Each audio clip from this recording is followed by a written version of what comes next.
Halo semuanya, hari ini kita akan membahas teori ketergantungan atau dependency theory versus teori pengembangan atau development theory.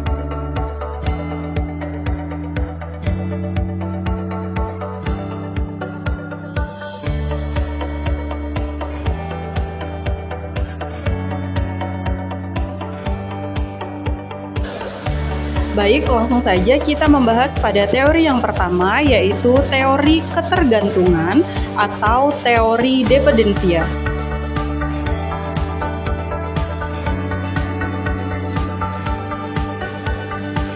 Apa itu teori ketergantungan atau teori dependensia? Jadi, teori ketergantungan atau teori dependensia adalah teori terkait hubungan antara negara maju dengan negara berkembang. Nah, di sini siapa yang untung dan siapa yang merugi? Untuk lebih jelasnya, mari kita bahas secara mendalam. Latar belakang teori ketergantungan.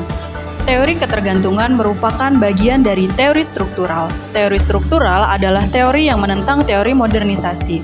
Jadi begini, teori modernisasi berpendapat bahwa keterbelakangan suatu negara adalah akibat dari adanya keterlambatan negara-negara tersebut dalam melakukan modernisasi dirinya.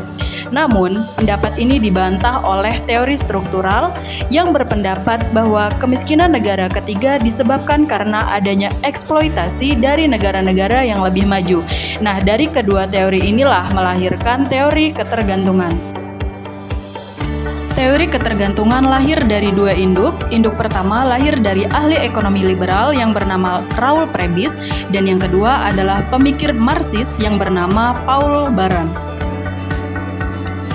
Yang pertama, kita akan membahas pendapat Raoul Prebisch. Raoul Prebisch melakukan kritik terhadap teori pembagian kerja secara internasional, di mana teori ini membagi negara-negara di dunia menjadi dua kelompok, yaitu kelompok pertama adalah negara pusat yang menghasilkan barang industri dan negara pinggiran yang menghasilkan produk pertanian.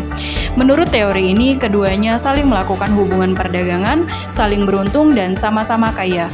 Namun, kenyataannya yang terjadi justru timbul ketimpangan yang sangat jauh antara keduanya.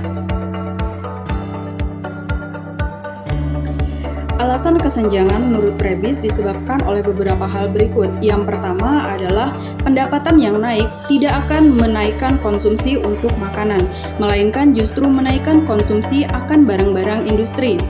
Kemudian yang kedua, negara-negara industri sering melakukan proteksi terhadap hasil pertanian mereka sendiri, sehingga menyulitkan ekspor bagi negara pertanian. Kemudian yang ketiga, adanya temuan teknologi baru yang mampu menciptakan bahan-bahan mentah sintesis sehingga mengurangi impor dari negara pertanian.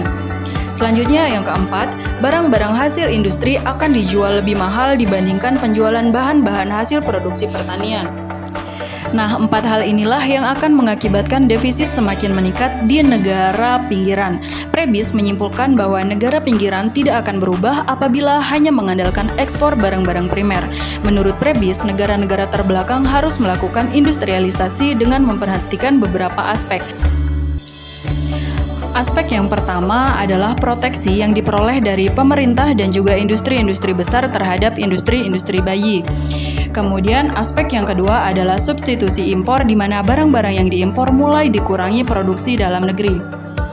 Berikutnya, kita akan membahas induk teori ketergantungan yang kedua, yaitu menurut Paul Baran. Paul Baran melakukan revisi terhadap pandangan Marxis. Marxis berpendapat bahwa kolonialisme membawa kebaikan bagi dunia ketiga, karena dengan adanya kolonialisme bisa mengembangkan negara-negara dunia ketiga yang dianggap kuno, statis, dan ketinggalan zaman. Tapi pendapat ini ditolak oleh para pemikir pembangunan di era sekarang. Menurut Paul Baran, sentuhan kolonialisme terhadap negara-negara prakapitalis menyebabkan negara-negara itu terhambat kemajuannya dan akan terus hidup dalam keterbelakangan. Menurut Paul Baran, kapitalisme di negara-negara pusat dapat tercipta karena adanya surplus di tangan pedagang dan tuan tanah yang kemudian diinvestasikan di bidang industri. Sementara itu, di negara-negara pinggiran muncul modal kuat dari negara asing yang membuat surplus mereka diambil oleh para kaum pedagang. Mekanisme penyusutan modal menurut Paul Baran dijabarkan sebagai berikut.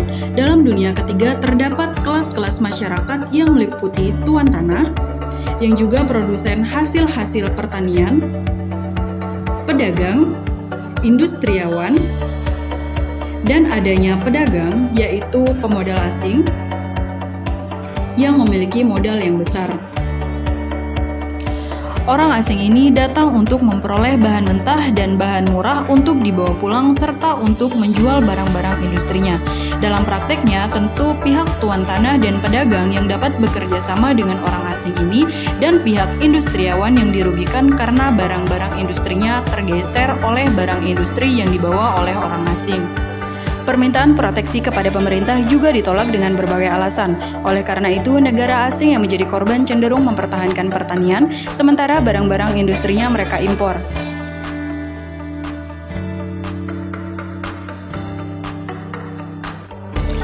Setelah membicarakan latar belakang dan induk teori ketergantungan, selanjutnya ada dua tokoh ketergantungan yang berbeda pendapat dalam mengartikan ketergantungan itu sendiri. Tokoh tersebut yaitu yang pertama Andre Jader Frank dan yang kedua adalah Titonio dos Santos. Frank adalah seorang ekonom Amerika. Frank bersama Paul Baran percaya bahwa kapitalisme, baik yang global maupun yang nasional, adalah faktor yang menghasilkan keterbelakangan di masa lalu dan yang terus mengembangkan keterbelakangan di masa sekarang.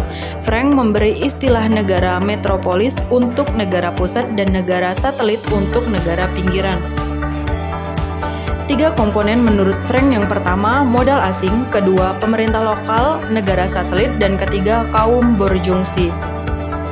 Kaum borjungsi di negara-negara metropolis bekerja sama dengan pemerintah di negara kaum borjuis untuk memperoleh keuntungan yang sebesar-besarnya.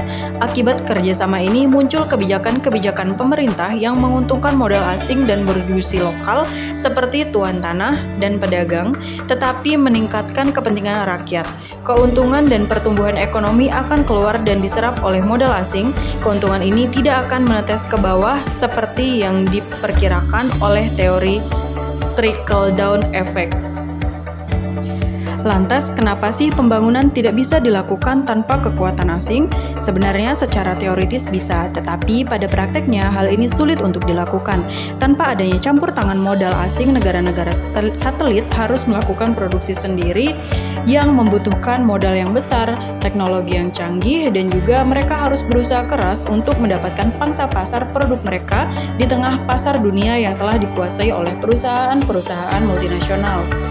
Frank tidak setuju pendapat Marx yang menyangkut teori penetapan revolusi bahwa apabila suatu masyarakat, termasuk masyarakat feodal, perlu ada revolusi borjuis yang akan melahirkan masyarakat kapitalis sebelum menjalankan revolusi sosialis. Bagi Frank, negara-negara satelit adalah negara-negara kapitalis. Oleh karena itu, Frank berpendapat bahwa keterbelakangan dapat dibatasi melalui revolusi yang langsung mengarah pada sistem sosialisme. Frank selalu menonjolkan dampak negatif hubungan ketergantungan antara negara satelit terhadap negara metropolis dan hal ini kurang disepakati oleh Dos Santos. Dos Santos berpendapat bahwa hubungan saling tergantung antara dua sistem ekonomi atau lebih dan hubungan antara sistem-sistem ekonomi ini dengan perdagangan dunia menjadi hubungan ketergantungan.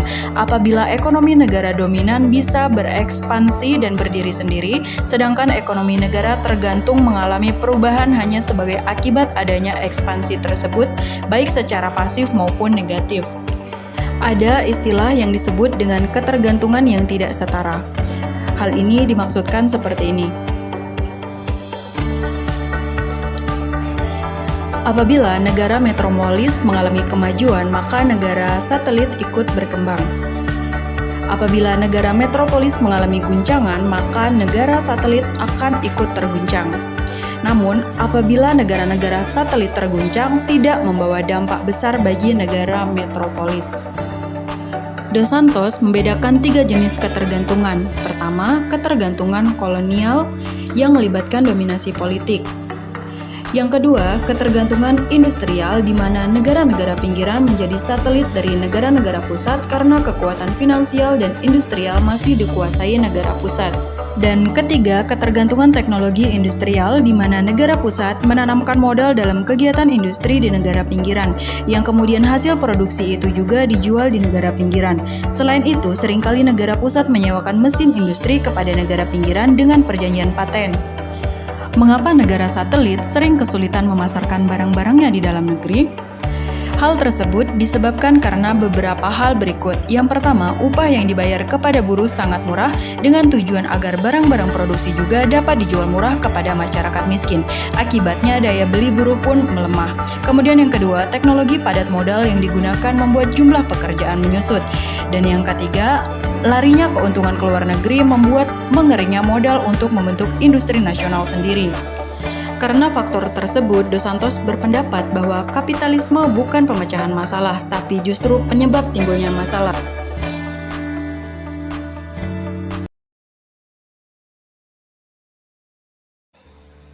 Development theory merupakan kumpulan teori tentang bagaimana perubahan yang diinginkan dalam masyarakat.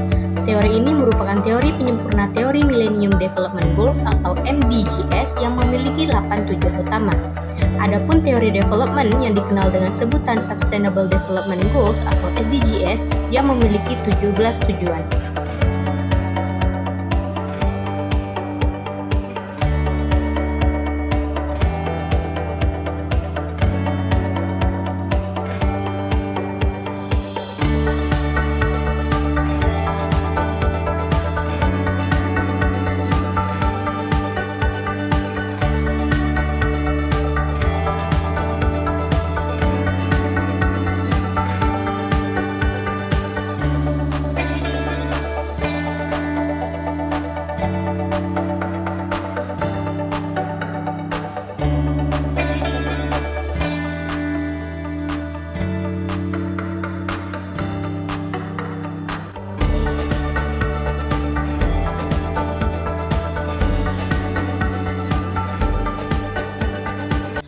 Adapun tujuan yang pertama yaitu tanpa kemiskinan. Kemiskinan yang dimaksud yaitu kemiskinan yang ekstrim di mana masih saja terdapat masyarakat yang belum mendapatkan fasilitas mendasar seperti akses air bersih, kesehatan, dan pendidikan. Tujuan yang kedua, tanpa kelaparan. Masalah kelaparan tidak hanya menyangkut penyediaan pangan dan juga ketahanan pangan serta pemberian nutrisi. Permasalahan yang sering ditemui yaitu malnutrisi, stunting, dan defisiensi gizi.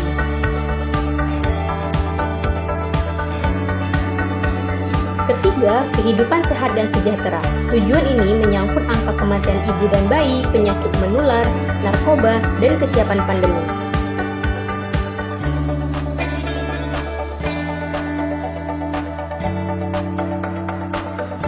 Keempat, pendidikan berkualitas. Di Indonesia, permasalahan yang ada misalnya terkait angka buta huruf yang masih tinggi di beberapa daerah seperti Papua dan Nusa Tenggara Barat.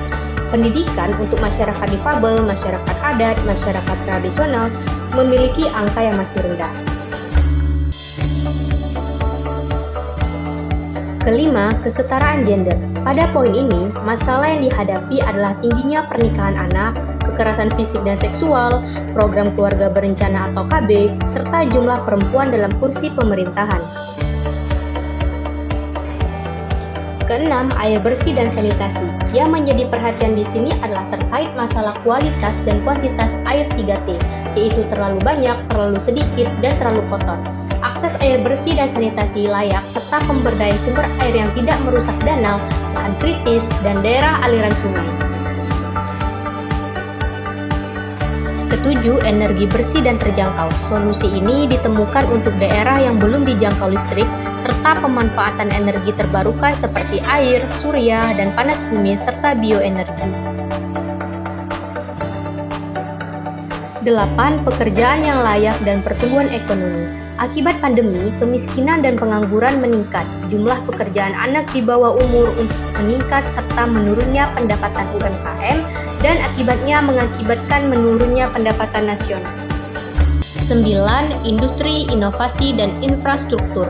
Yang ingin dikembangkan di sini misalnya pembangunan infrastruktur ekonomi seperti jalan tol, bandara, dan pelabuhan, serta penyebaran internet, pembangunan industri hijau, serta ekonomi kreatif dan digital.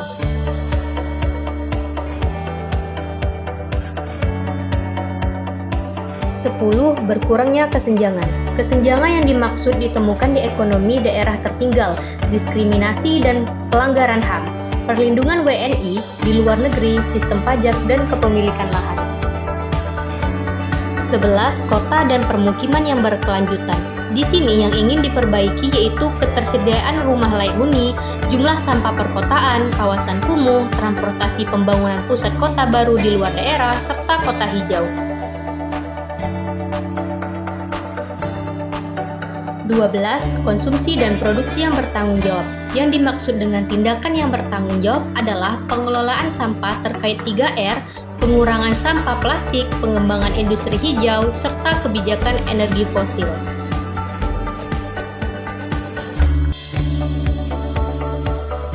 13. Terkait penanganan perubahan iklim. Upaya yang dapat dilakukan pemerintah di sini adalah mendorong ekonomi hijau, sistem pengelolaan limbah, pengembalian fungsi hutan bakau, penggunaan energi terbarukan, serta pencegahan banjir dan kebakaran hutan.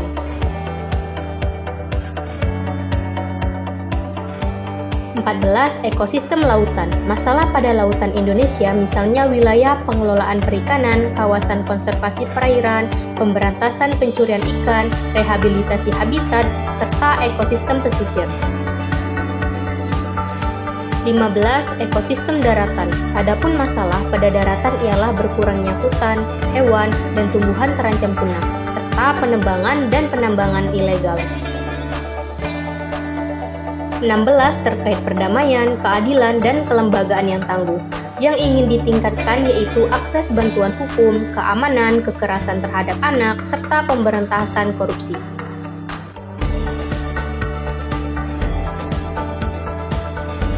Terakhir, terkait kemitraan untuk mencapai tujuan. Kemitraan yang ingin ditingkatkan yaitu kerjasama internasional serta antara pemerintah dan swasta. Bentuknya misalnya seperti peningkatan penggunaan internet serta peningkatan ekspor.